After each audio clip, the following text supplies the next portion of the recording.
भूमिका पढ़ देते हैं एक बारी।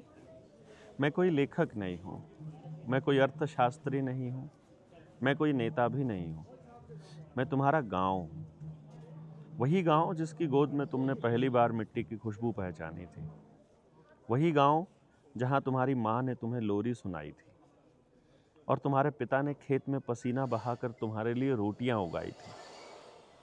आज वही मैं बोल रहा हूँ, लेकिन मेरी आवाज़ कांप रही है। मेरे शब्द नहीं, मेरे घाव बोल रहे हैं। कभी मैं हरा भरा था, मेरे खेत सोना उगलते थे, मेरी चौपाल हंसी से गूंजती थी, मेरे तालाब जीवन देते थे, मेरे बच्चे नंगे पांव दौड़ते थे, लेकिन भूखे नहीं होते थे। आज मेरे खेत सूने हैं, मेरी चौपालें वीरान हैं, मेरे बच्चे शहरों की गलियों में अपनी पहचान खोजते फिर रहे हैं और मैं कर्ज में डूबा हुआ खड़ा हूं। मुझसे पूछा जाता है, गांव पिछड़ा क्यों रह गया?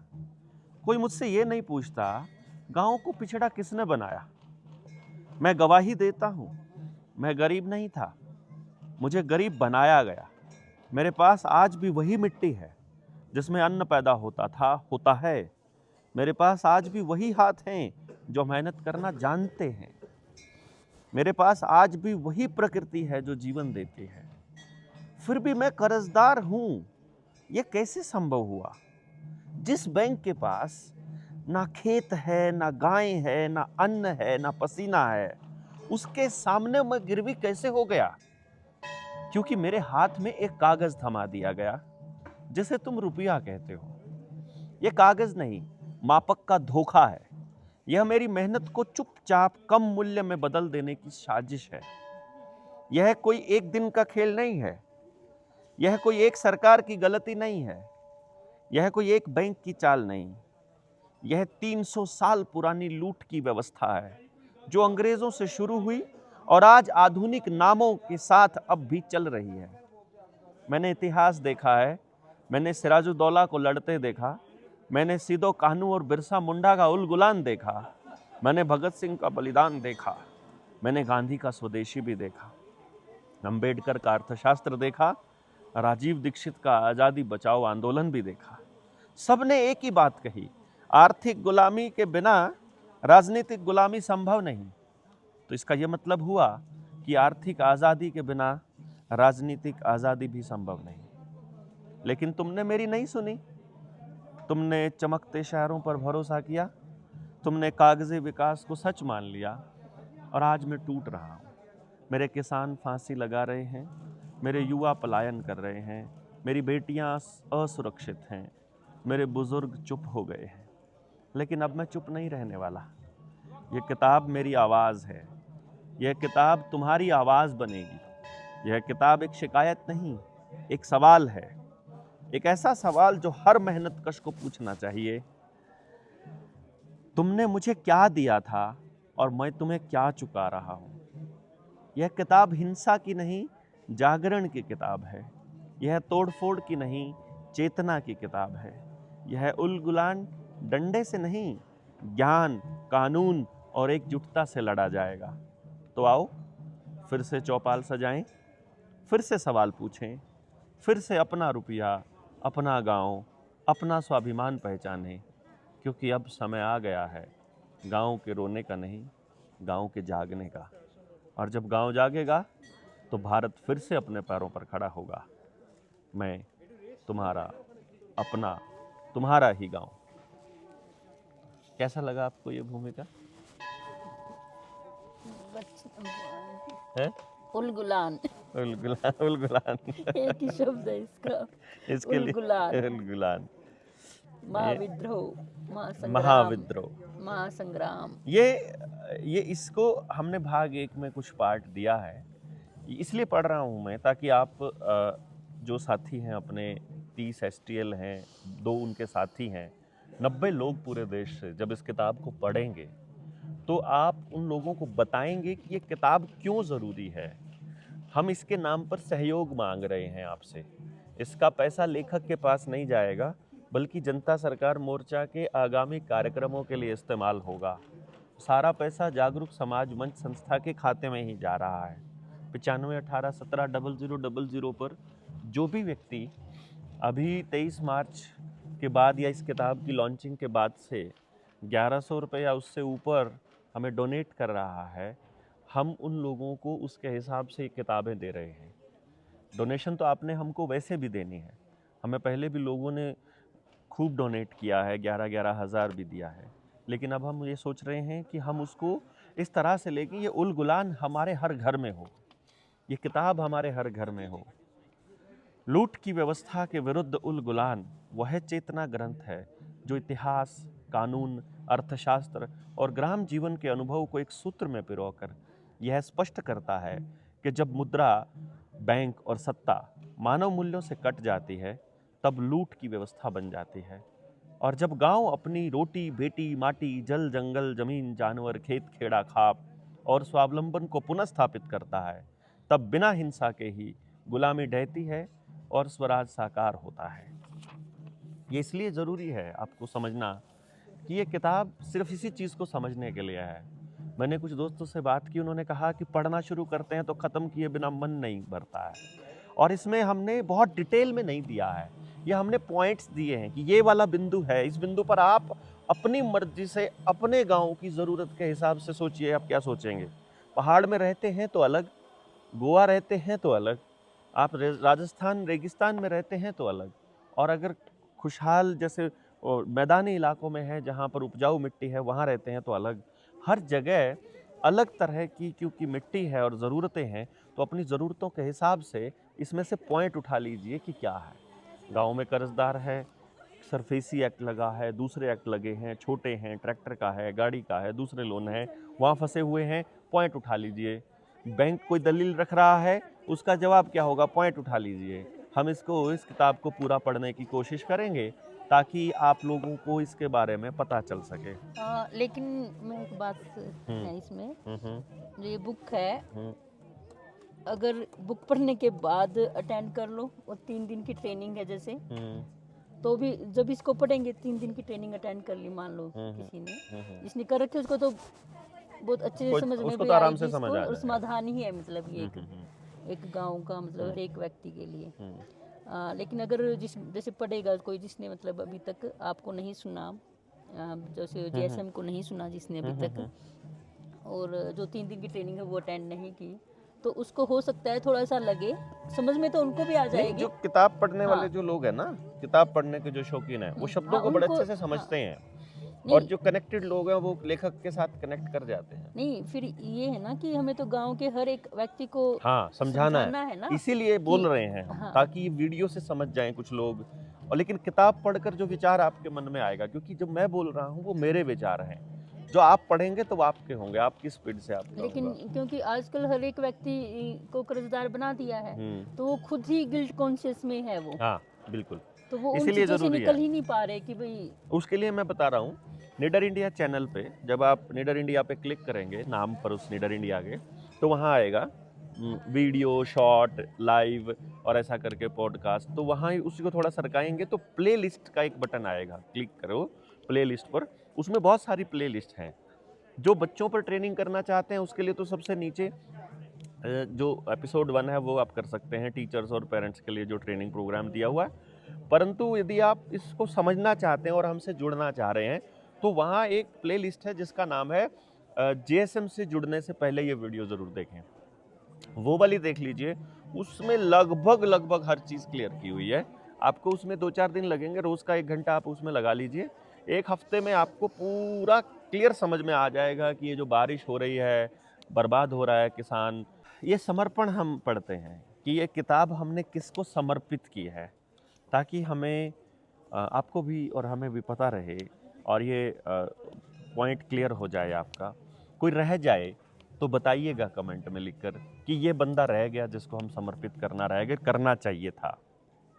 यह पुस्तक किसी एक लेखक, विचार या संगठन की नहीं है, यह भारत की आत्मा की पुकार है। यह उन सदियों पुराने घावों की गवाही है जो लूट की व्यवस्था ने भारत के गांव, किसान, मजदूर और श्रमशील समाज को दिए हैं। इसलिए यह पुस्तक समर्पित है नंबर 1 भारत के गांव को, उस गांव को जो कभी स्वावलंबी था, समृद्ध था स्वाभिमानी था, जहां रुपया मूल्य का मापक था, शोषण का साधन नहीं था, जहां कर्ज गुलामी नहीं सहयोग था, जहां खेत, जंगल, जल और पशु मनुष्य के साथ सह अस्तित्व में थे। फिर दूसरा किनको समर्पित है? भारत के किसान, मजदूर और उत्पादक समाज को। उस किसान को जिसने अन्न उगाया लेकिन स्वयं भूखा रहा, पूरे देश को खिलाया, पूरी दुनिया को खिलाया, लेकिन खुद भूखा रहा। उस मजदूर को जिसने इमारतें खड़ी की लेकिन खुद छत से वंचित रहा। उस उत्पादक को जिसकी मेहनत की कीमत फिएट मुद्रा और सूदखोरी की व्यवस्था ने चुपचाप लूट ली। तो अब इनको हो गया। फिर किनको समर्पित है ये? आगे समर्पित है उन ऐतिहासिक महापुरुषों को जिन्होंने अलग अलग कालखंडों में आर्थिक गुलामी को पहचाना और चुनौती दी। नवाब सिराजुद्दौला, जिन्होंने समझ लिया था कि अंग्रेजों की असली लड़ाई तलवार से नहीं, रुपये और व्यापार की लूट से है। सीदो कानू 1855-1856 में जो उलगुलान हुआ था बिरसा मुंडा से पहले, ये सीदो कानू उन्हीं का उलगुलान, ये जिन्होंने संथाल उलगुलान के माध्यम से जमीन, जंगल और कर लूट के विरुद्ध विद्रोह किया। बिरसा मुंडा, जिन्होंने आदिवासी समाज को चेताया कि जब तक संसाधनों पर अधिकार नहीं होगा तब तक आज़ादी अधूरी रहेगी। लोगों को संगठित किया, आदिवासियों को संगठित किया, गांवों को संगठित किया और पूरे भारत के समाज को संगठित करने का काम भगवान बिरसा मुंडा ने किया। नेताजी सुभाष चंद्र बोस को, जिन्होंने स्पष्ट कहा कि राजनीतिक स्वतंत्रता बिना आर्थिक स्वतंत्रता के व्यर्थ है और आज़ाद हिंद बैंक और मुद्रा की नींव रखी। महात्मा गांधी, जिन्होंने स्वदेशी, चरखा और ग्राम स्वराज के माध्यम से विदेशी पूंजी और लूटकारी व्यवस्था को चुनौती दी।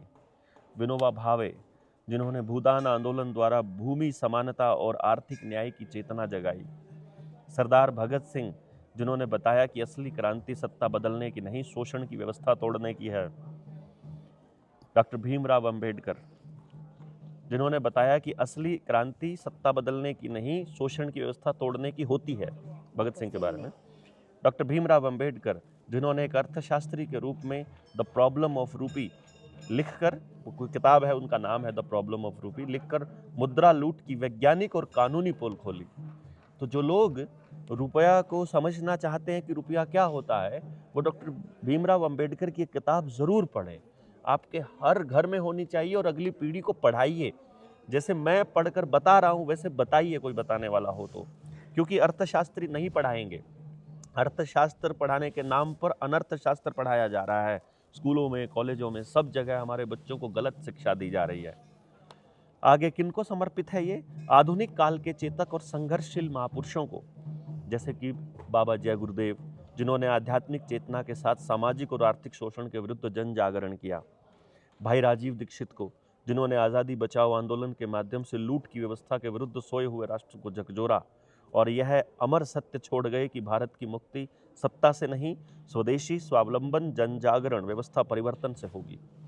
रामवृक्ष यादव, जिन्होंने अपने प्राणों की आहुति देकर यह सिद्ध किया। जवाहर बाग कांड में अखिलेश यादव की सरकार में पहले अपने ही एक सब इंस्पेक्टर डीएसपी को गोली मारी और उसके बाद गोलियों से भून दिया जो लोग वहाँ पर अपने सत्याग्रह पर बैठे थे।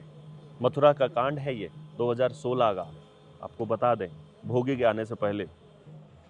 रामवृक्ष यादव, जिन्होंने अपने प्राणों की आहुति देकर यह सिद्ध किया कि आर्थिक सत्य के लिए बलिदान आज भी जरूरी है। ये हमने सिर्फ इतना ही पॉइंट दिया रामवृक्ष यादव का, ताकि आप रामवृक्ष यादव को खोज सकें। भाई राजीव दीक्षित का दिया, जिनको नहीं मालूम वो खोज सकें। बाबा जय गुरुदेव को खोज सके, उनकी बातों को पता लगा सके, उन्होंने क्या क्या कहा है।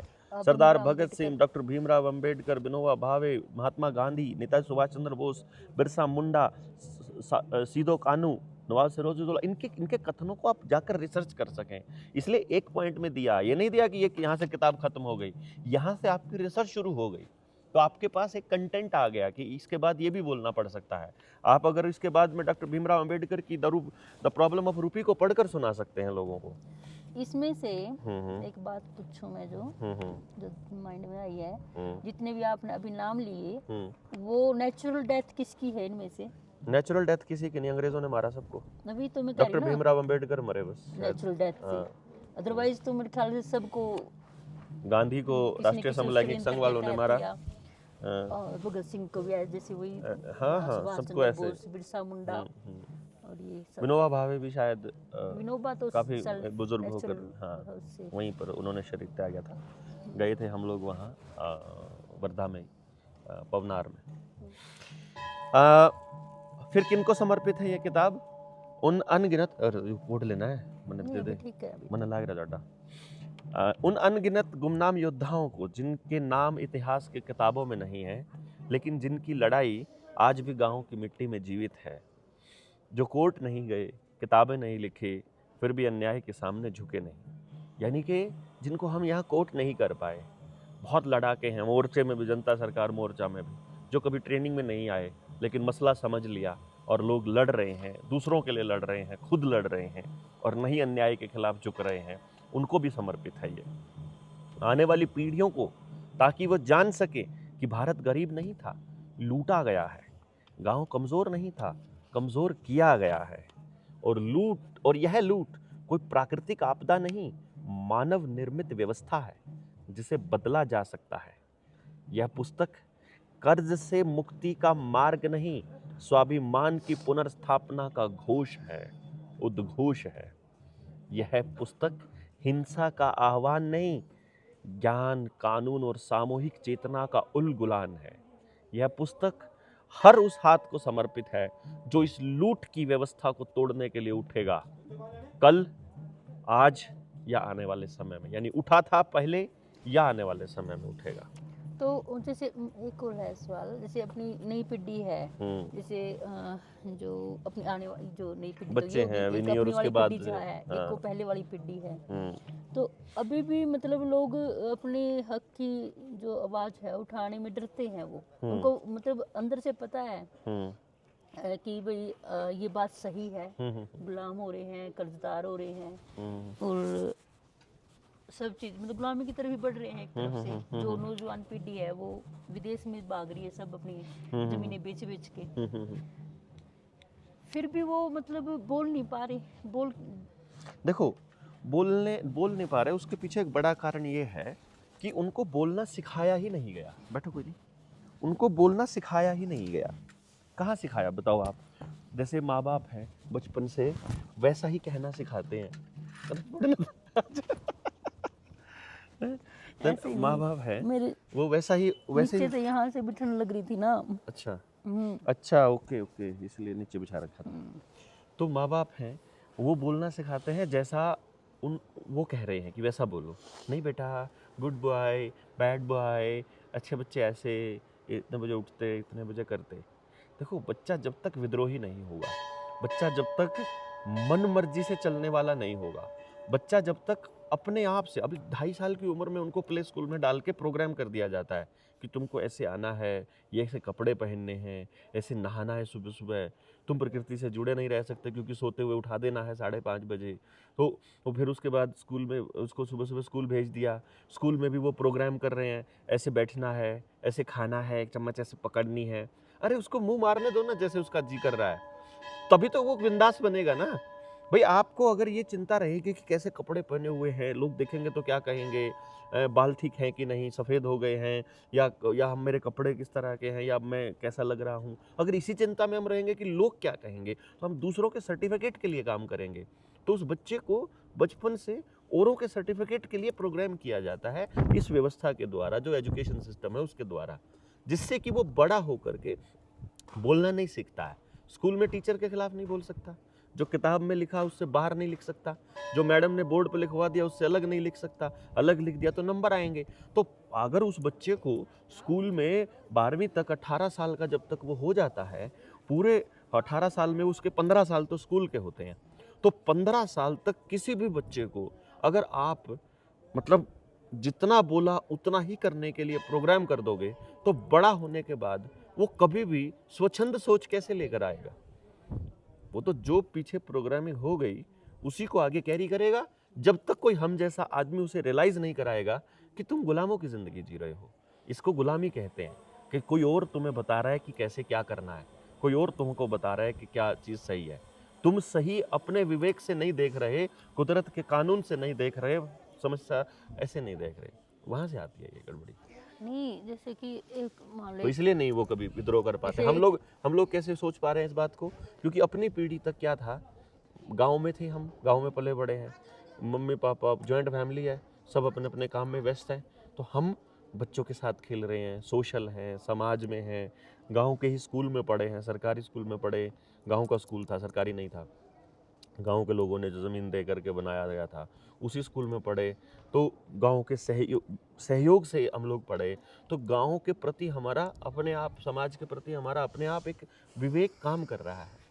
अब आज का बच्चा, मम्मी सारे पैसे, सारा काम कर रही है उसके, पापा सारे पैसे दे रहे हैं, समाज का कोई योगदान नहीं है। जब किसी का कोई योगदान ही नहीं है, ठीक, फिर क्यों करेगा वो बड़ा होकर? नहीं, जो शिक्षक है मान लो पढ़ा रहा है वो, मान लो एक स्कूल के अंदर 20 टीचर हैं, उनमें से एक टीचर है वो अपने हिसाब से चाहता है कि मैं अपने अकॉर्डिंग मैं बच्चों को पढ़ाऊं, जो शिक्षा दे उसके हिसाब से, लेकिन बर्डन इतना आ जाता है, मतलब सिलेबस का भी बर्डन आ जाता है, आउट ऑफ सिलेबस तो आप करवा ही नहीं सकते उसको, एक टीचर का है वो, मतलब जो टीचर जो सिलेबस पहले से ही को करिकुलर एक्टिविटीज़ है या उसके अंदर मेंशन है पहले से ही, उसे बाहर जाते ही नहीं वो।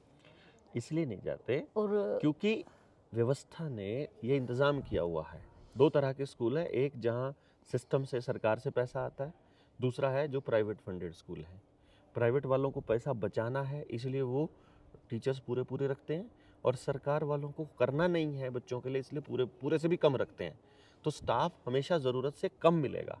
15 बच्चों पे एक टीचर होना चाहिए एक्चुअली, सही तो, लेकिन वो 50-50 पे एक रखते हैं, और वो भी नहीं होता। और कई बार तो सरकारी स्कूलों का ये हाल है, 300-300 बच्चों पे एक टीचर है, पूरे प्राइमरी में एक ही टीचर है, नहीं तो कैसे करेगा वो? लेकिन जो गोल है एजुकेशन का, जो गोल था, मतलब किताबों में तो या वैसे तो बोल देते हैं वो कि भाई एक अच्छा नागरिक बनाना है, अपने हक की आवाज़ उठाना, स्वतंत्रता, आज़ादी से बोलना, अगर वो ऐसा नहीं या किसी लिखेंगे, के साथ मतलब अन्याय हो रहा है तो उसके साथ भी खड़े रहना। वही बात ये लेकिन है। जब अन्याय, एक मिनट, एक अन्याय के साथ मान लो जो अभी हो रहा है, किसी के साथ अन्याय हो रहा है, अगर उसके साथ खड़े भी, या तो कोई खड़ा नहीं होता डर की वजह से, पुलिस के डर से कि भी हमें ना कोई कुछ कह दे या हमें नहीं मार दे कोई, तो वो उसके हक में भी नहीं बोलता अब आजकल।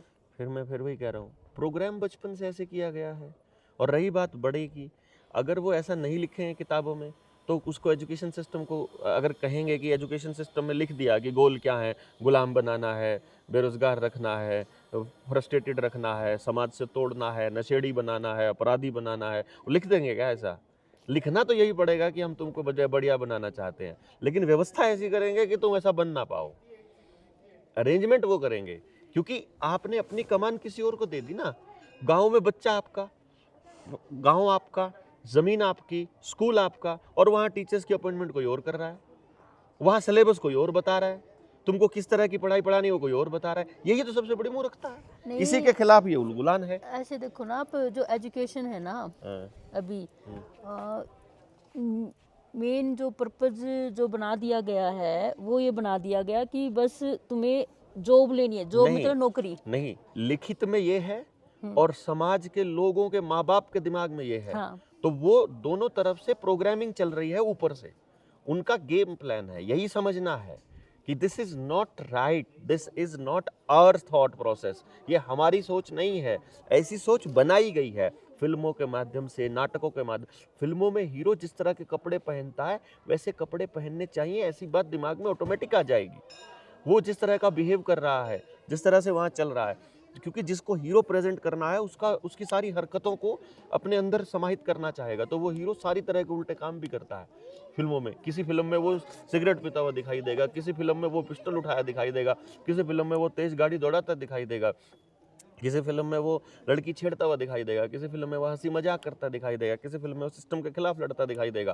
क्योंकि उसको एक जगह हीरो स्थापित कर दिया, उसके बाद उसके अंदर सारे विलन के रोल दिए जाएंगे उसको, ताकि जो बच्चे हैं जो उसको हीरो मान रहे थे वो विलन वाले काम को भी हीरो मानने लग जाए। ये ऑल प्रोग्रामिंग का हिस्सा है।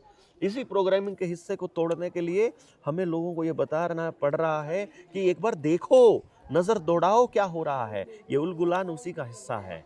आप 9518170000 पर हमें सपोर्ट कर सकते हैं इस किताब के लिए। भेजते रहिए, अभी किताब आएगी और बारिश हो रही है बहुत ज़्यादा, अभी फिर बात करते हैं फिर जल्दी ही।